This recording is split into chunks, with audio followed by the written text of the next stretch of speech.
বন্ধুরা, আপনারা সবাই কেমন আছেন? আশা করি সবাই ভালো আছেন। বন্ধুরা, শীতের দিনে ছাদ বাগানে আসার অনুভূতিটাই আলাদা। শুধু দেখুন, চারিদিকে সবুজের সমারোহ, সাথে নানা রকম রং বেরঙের বিভিন্ন ফুল, সবজি, সবুজ সবজি, কত রকম, কত সুন্দর লাগে। শীত মানেই একটা নতুন নতুন কিছু সবজি পাওয়া। বন্ধুরা, এই দেখুন ওলকপি,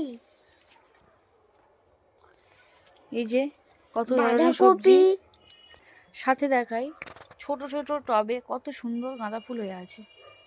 এই যে এখানে রয়েছে একটা ছোট্ট মিষ্টির কৌটোর মধ্যে রয়েছে কি সুন্দর বড় বড় থোকা গাঁদা, কি সুন্দর লাগে তাই না? এই একটা কসমস। এরকম ভিডিও পেতে চ্যানেলটির পাশে থেকে সাবস্ক্রাইব করে থাকবেন। Thank you.